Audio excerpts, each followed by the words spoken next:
Hi అండి. ఇవాళ పాలకూర పప్పు పెసరపప్పులో వేసానండి. పాలకూర బాగా సన్నగా తరిగేసుకోవాలి, శుభ్రంగా కడిగేసుకుని సన్నగా తరిగేసుకోవాలి. మీరు పెసరపప్పు ఎంత తీసుకుంటారో పప్పుకు సరిపడినంత పప్పు తీసేసుకోవాలి. చక్కగా ఎన్ని కావాలో అన్ని నీళ్ళు పోసుకోవాలి. అలాగే పప్పులో నీళ్ళు పోసుకున్నాక పాలకూర వేసేసుకోవాలి, పచ్చిమిరపకాయ వేసుకోవాలి, అలాగే కొంచెం పసుపు వేసుకోవాలి, కొంచెం కారం వేసుకోవాలి.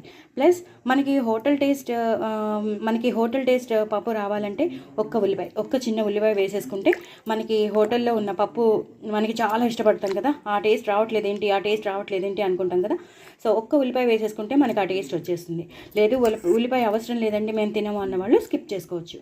సో నేను ఉల్లిపాయ తినేవాళ్ళు లేదా హోటల్ ఫ్లేవర్ కావాల్సిన వాళ్ళకి నేను ఇది చూపిస్తున్నాను. లేదు మామూలు వాళ్ళు కూడా ఇది మీరు ట్రై చేయొచ్చు. జస్ట్ ఉల్లిపాయ మీరు స్కిప్ చేస్తారంటే మిగతాదంతా సేమ్ ప్రొసీజర్ అండి, మీరు ఫాలో అయిపోవచ్చు. నేను కారం వేసుకున్నాను, పసుపు వేసుకున్నాను, పచ్చిమిరపకాయలు వేసుకున్నాను, తగినన్ని పచ్చిమిరపకాయలు వేసుకున్నాను, 8-9 పచ్చిమిరపకాయలు వేసుకున్నానండి. ఎందుకంటే కొంచెం కారంగానే ఉండాలి ఈ పప్పు. మనం పెసరపప్పు వేస్తాం, పెసరపప్పు చాలా కమ్మగా ఉంటుంది కాబట్టి ఈ మాత్రం పచ్చిమిరపకాయలు పడతాయి. అలాగే 2 స్పూన్స్ కారం వేసాను, ఒక 2 కట్టలు పాలకూర వేసాను.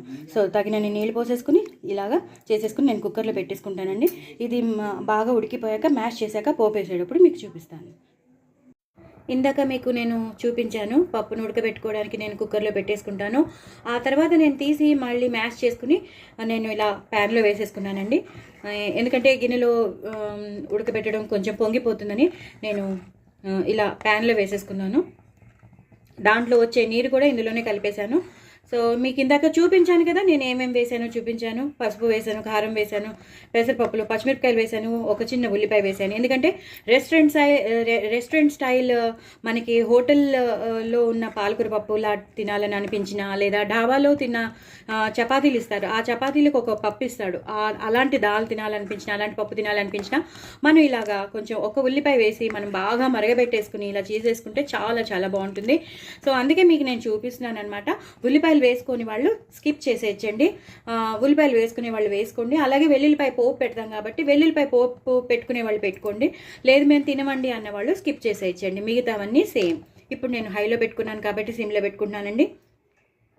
ఈ టైంలో నేను ఆవాలు మెంతుల పొడి ఎప్పుడు నేను తయారు చేసి పెట్టుకుంటానని చెప్తాను కదా, అది వేసేస్తాను. మంచి ఫ్లేవర్ వస్తుందండి అది వేస్తే, పప్పుకి మంచి టేస్ట్ వస్తుంది, మంచి ఫ్లేవర్ వస్తుంది.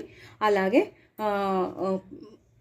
ఇది ఉప్పు, ఈ మాత్రం ఉప్పు ఉండాలి. ఎందుకంటే క్వాంటిటీ మనకి ఉంది కాబట్టి ఈ మాత్రం ఉప్పు సరిపోతుంది, అంతకన్నా వేయక్కర్లేదు. అంటే అది 2.5 స్పూన్స్ ఉంటుంది. ఇది బాగా మరిగిపోయింది కదండి. ఇప్పుడు మనం పోపు వేసేసుకుందాం. పోపు వేసేటప్పుడు మీకు చూపిస్తాను. ఎందుకంటే నేను ఒక్క చేత్తో నేను వీడియో తీస్తానండి, చాలా ఇబ్బందిగా ఉంటుంది. నేను దగ్గరికి వెళ్ళి తీస్తాను, చాలా డేంజరస్ పొజిషన్లో ఉంటానండి.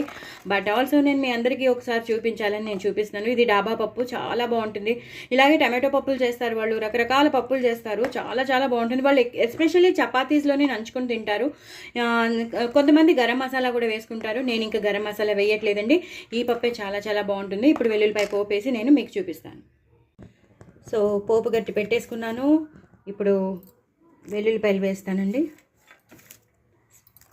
ఇలా సన్నగా తరిగి పెట్టుకున్న వెల్లుల్లిపాయలు, అలాగే ఆవాలు, జీలకర్ర, ఎండుమిరపకాయలు. చాలా చాలా కష్టంగానే ఉంటుంది, బట్ తప్పదు కదా, చేస్తాను. ఇబ్బందిగానే ఉంటుందండి, బట్ తప్పదు. సో ఇలా బాగా వేగాలి. ఆవాలు, జీలకర్ర, ఎండుమిరపకాయలు బాగా వేగిపోవాలి. మనకి తెలిసిపోతుంది, మంచి వాసన వచ్చేస్తుంది, ఎండుమిరపకాయల కలర్ కూడా మారుతుంది. ఈ పప్పు చాలా చాలా బాగుంటుందండి. చపాతీస్లోకి బాగుంటుంది, అన్నంలోకి బాగుంటుంది, చాలా చాలా బాగుంటుంది. ఇంకా లాస్ట్ మాత్రం స్టవ్ బంద్ చేసేసి మనం నిమ్మకాయ పిండేసుకోవడమే. చింతపండు కానీ అలాంటివి వేయక్కర్లేదు, జస్ట్ నిమ్మకాయ పిండేసుకుంటే అయిపోతుంది. ఇది బాగా ఒక్కసారి ఆవాలు, జీలకర్ర, ఎండుమిరపకాయలు బాగా వేగిపోతే, ఆ వెల్లుల్లిపాయలు అనేవి వేగిపోతే మనం ఇంగు వేసేసుకోవచ్చండి. ఈ టైంలో ఇంగు ఎక్కువ పడుతుందండి. ఇంగు ఉంటేనే పప్పుకు కానీ, సాంబార్కి కానీ, పచ్చళ్ళకి కానీ చాలా చాలా టేస్ట్, ఆ ఫ్లేవర్ వస్తేనే అసలు అంత టేస్ట్గా ఉంటుంది పప్పు అనేది. సో మీరందరూ ఇష్టపడిన వాళ్ళైతే తప్పకుండా కాంప్రమైజ్ అవ్వద్దు, తప్పకుండా ఎక్కువ ఇంగు వేసుకుని చేసుకోండి. బాగా వేగిపోయిందండి. ఈ టైంలో మనం ఎందుకంటే ఎండుమిరపకాయల కలర్ కూడా మారిపోయింది కదా. ఆవాలు, జీలకర్ర, వెల్లుల్లిపాయలు అన్నీ మంచిగా వేగిపోయాయి. ఎండుమిరపకాయలు కూడా వాటిలంతటా నేను స్పూన్ కూడా పెట్టలేదు. నేను ఒక చేత్తో పట్టుకున్నాను కదా, సో అందుకని అనమాట. ఒక చేత్తో పట్టుకున్న ములాంచి నేను ఇది పట్టుకోవాల్సి వస్తుంది. ఇంకా నేను స్పూన్ కూడా పెట్టలేదు, ఇలాగే వేగుతున్నాయి. ఈ టైంలో మనం ఇలా పోపేసేయాలండి. ఇలా పోపేసేయాలండి. ఇంత బాగా మరగాలి. ఎంత బాగా పప్పు మరిగితే అంత బాగుంటుందండి. పప్పు అనేది జస్ట్ పోపు వేసేసాక చేయకూడదు. ఇంకొకటి ఉందండి, అది కూడా మీకు చూపిస్తాను. ఒక్క నిమిషం. ఎప్పుడైనా సరేనండి, ఇలాంటి పోపు వేసేసాక కొంచెం పోపు గరిటలో కొంచెం నెయ్యి వేసేసి, కొంచెం కారం వేసేసి, దీన్ని మనం ఈ పప్పులో వేసామనుకోండి, చాలా చాలా టేస్టీగా ఉంటుంది, చాలా ఫ్లేవర్ వస్తుంది. ఇది డాబాలో ఇలాగే చేస్తారండి, చూసారా ఎంత గొట్టు వస్తుందో. బట్ ఇలాగే వేయాలండి. ఇలా వేస్తేనే దీని టేస్ట్ అండి.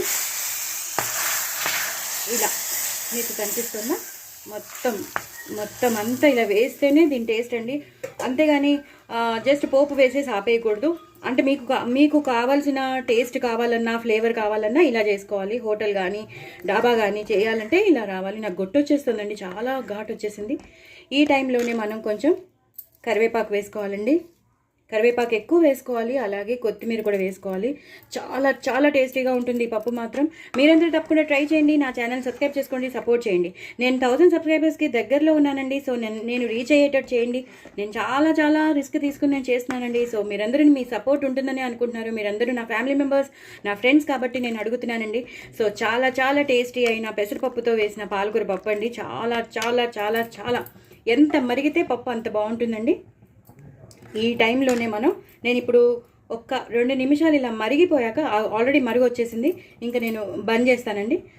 ఇలా బాగా మరిగిపోవాలి. అసలు పప్పు అనేది ఇందాక నుంచి మరుగుతూనే ఉంది కాబట్టి నేను ఇప్పుడు సిమ్లో పెట్టేశాను. ఇప్పుడు బాగా మరిగిపోయింది కాబట్టి ఇంకా అవసరం లేదు.